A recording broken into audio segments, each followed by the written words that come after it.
नमस्कार। जय मां शारदा। अकाया वैदिक एस्ट्रो में एक बार फिर से आपका स्वागत है। मैं हूं पंडित श्याम उपाध्याय और आज मैं उपस्थित हुआ हूं इस वर्ष का यानी कि 2026 का सबसे बड़ा राशि परिवर्तन 2 जून 2026 को होने जा रहा है। 2 जून 2026 को देवगुरु बृहस्पति, जो पिछले लगभग 13 महीनों से मिथुन राशि में संचरण कर रहे थे, वो मिथुन राशि को छोड़कर अपनी उच्चतम राशि, जो कि चंद्रमा की राशि है कर्क, कर्क राशि में प्रवेश कर जाएंगे। देवगुरु बृहस्पति इस वक्त अतिचारी है, अत्यधिक तीव्रगामी है और अत्यधिक प्रभावशील। देवगुरु बृहस्पति 9 ग्रहों में एक ऐसे ग्रह हैं कि जो किसी भी स्थिति में कुंडली के अंदर बैठे हो, आपके भाग्य को जरूर प्रभावित करता है। जो धन के कारक कहे गए हैं, ज्ञान के कारक कहे गए हैं और भाग्य के कारक कहे गए हैं। देवगुरु बृहस्पति एक ऐसे ग्रह हैं जो अकेले, मान लीजिए किसी की कुंडली में बाकी सारे ग्रह नेगेटिव स्थिति में, लेकिन अकेले देवगुरु बृहस्पति अगर अपनी अच्छी स्थिति में हो तो पूरी की पूरी कुंडली की नकारात्मकता को समाप्त कर देते हैं। 13 महीने के लगभग का एक ट्रांसिट होता है देवगुरु बृहस्पति का, लेकिन इस बार ऐसा नहीं है। इस बार देवगुरु बृहस्पति क्योंकि अतिचारी है, अतिचारी से आप समझिए कि उनका जो वेग है, उनकी जो गति है चलने की, वो सामान्य से बहुत अधिक। इस वजह से 2 जून 2026 को कर्क राशि में प्रवेश करेंगे और 30 अक्टूबर 2026 को पहुंच जाएंगे सिंह राशि। काफी कम समय में ही सिंह राशि में पहुंच जाएंगे। आमतौर पे देवगुरु बृहस्पति का जो ट्रांजिट होता है वो 13 महीने के लगभग का होता है। अब कर्क राशि में जब देवगुरु बृहस्पति पहुंचेंगे तो कुछ राशियों के लिए अत्यंत लाभदायक सिद्ध होंगे, कुछ के लिए सामान्य है और कुछ को थोड़ी बहुत सावधानी रखनी। हालांकि देवगुरु बृहस्पति का अपनी उच्च राशि में गोचर करना ज्यादातर फायदेमंद ही है, नुकसान तो बहुत कम लोगों। वैश्विक स्तर पर भी देवगुरु बृहस्पति का अपनी उच्च राशि में पहुंचना कहीं ना कहीं, ये जो अभी युद्ध की विभीषिका चल रही है, बहुत सारे तनाव जो चल रहे हैं, उसमें सुधार की संभावनाओं को देने वाले, कहीं ना कहीं न्यायगत व्यवस्थाओं को देने वाले देवगुरु बृहस्पति, ये जो क्राइसिस मचा हुआ है, जैसे अमेरिका और ईरान का युद्ध चल रहा है, इसके अलावा इजराइल का युद्ध भी ईरान के साथ चल रहा है, और भी कई ऐसी वैश्विक आपदाएं जो आई हुई है, इनमें कहीं ना कहीं शांति का भाव लाने का काम यहाँ देवगुरु बृहस्पति कर सकते हैं। तो इस बात की पूरी संभावना है कि 2 जून के बाद जब देवगुरु बृहस्पति अपनी उच्च राशि में होगी तो इन संकटों से मुक्ति कहीं ना कहीं मिलती हुई दिखाई दे रही। राशियों की अगर हम बात करें कि किस राशि के लिए कैसा प्रभाव देने वाले हैं, देखिए सबसे पहले तो मैं यहाँ ये बता दूं कि इस बार मैंने ये जो राशिफल तैयार किया है, ये लग्न और राशि दोनों को मिलाकर किया है।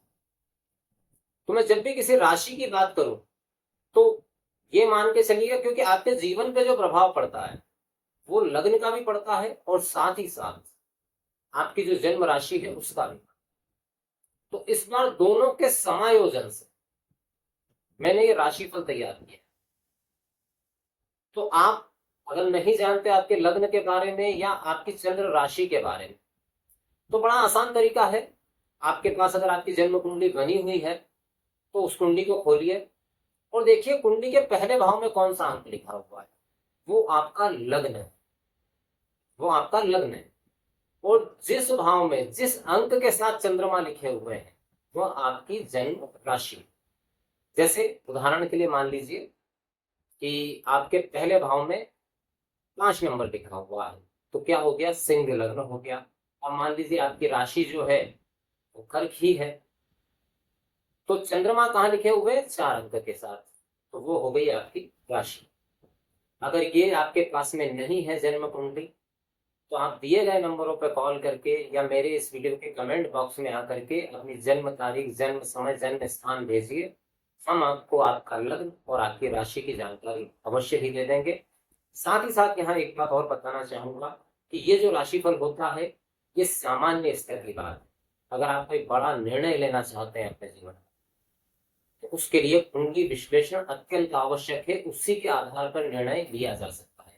उसकी वजह ये है कि जैसे मैं मान लीजिए कभी देवगुरु बृहस्पति कर्क राशि में जा रहे हैं, किसी राशि के लिए मैंने बहुत ही अच्छा बताया समय, लेकिन ये इस बात पर निर्भर करेगा कि जन्मकालिक समय में आपकी कुंडली में ग्रहों की स्थिति क्या है, देवगुरु बृहस्पति किस स्थिति में, और इस समय पे आपको दशा, महादशा, अंतरदशा, प्रत्यांतर दशा और नक्षत्रों की स्थिति क्या है, उसके हिसाब से ये अंतिम विश्लेषण पर पहुंचा जा सकता है।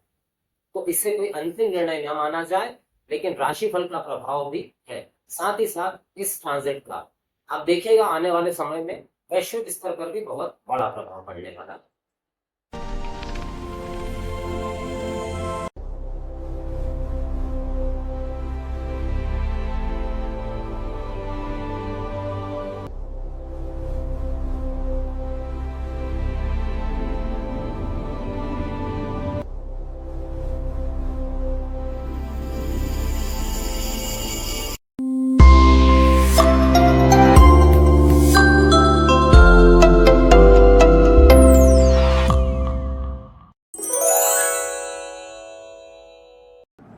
मकर राशि के लिए देव गुरु बृहस्पति सप्तम भाव में उच्च के हो रहे हैं। एक तो मैं यहां पर एक बात बता दूं कि देव गुरु बृहस्पति मकर राशि वालों के लिए कोई बहुत कारक ग्रह नहीं है।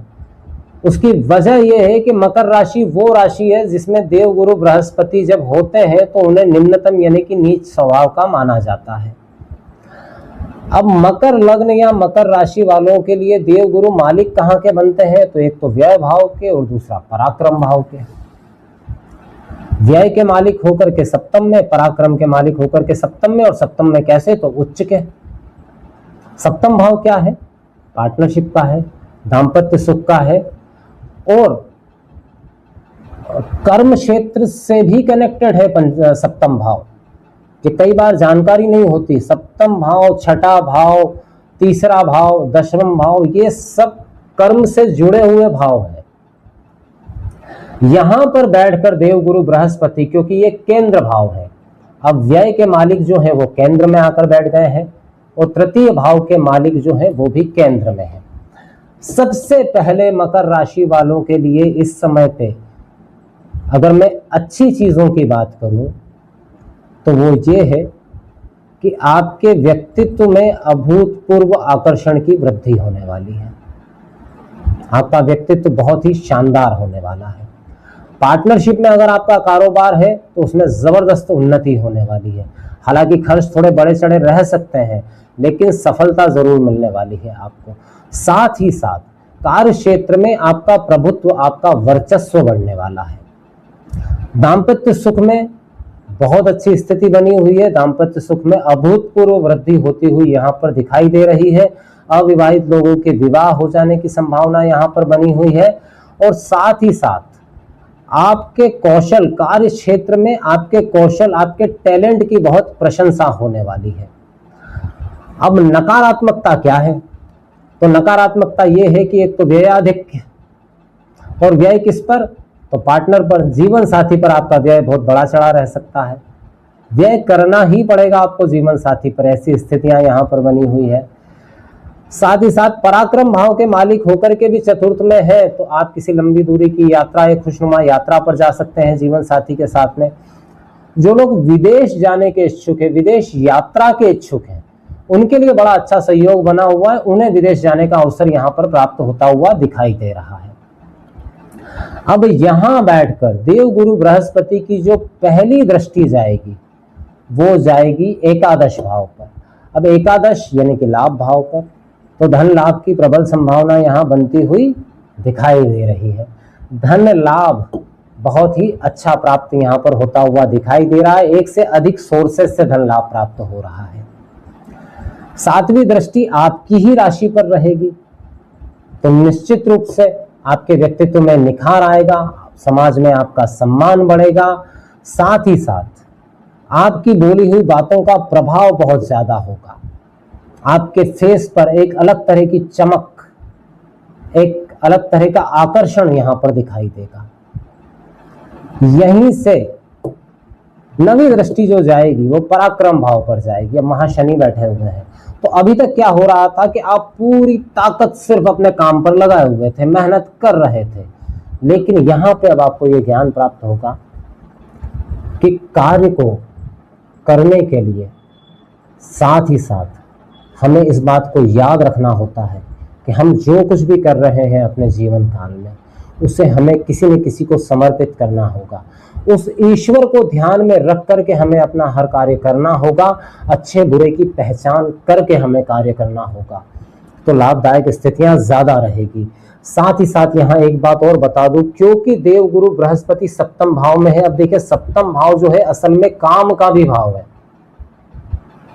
अब सप्तम भाव में देवगुरु बृहस्पति उच्च के हुए हैं, तो ये जीवन का एक ऐसा अवसर आया है मकर लग्न और मकर राशि वालों के लिए कि जहां आप अपने पार्टनर के साथ, देखिए एक प्रेम वो होता है जो शारीरिक स्तर पर है, काम के स्तर पर है, लेकिन यहां अपने पार्टनर के साथ आप ज्ञान के माध्यम से जुड़ेंगे, एक आत्मिक स्नेह की प्रवृत्ति आपके अंदर बढ़ेगी। अगर आप सिंगल हैं तो कोई ऐसा पार्टनर आपको मिल सकता है जिसके साथ आप आत्मिक या ज्ञान के रूप में जिसके साथ में बहुत क्लोज हो जाए, बहुत घनिष्ठ हो जाए। मकर राशि वालों के लिए मैं ये कहूंगा कि ये समय नेगेटिव बिल्कुल नहीं है, सिर्फ व्यय को थोड़ा बढ़ाने वाला है। उस संबंध में थोड़ा आपको सावधान रहना होगा।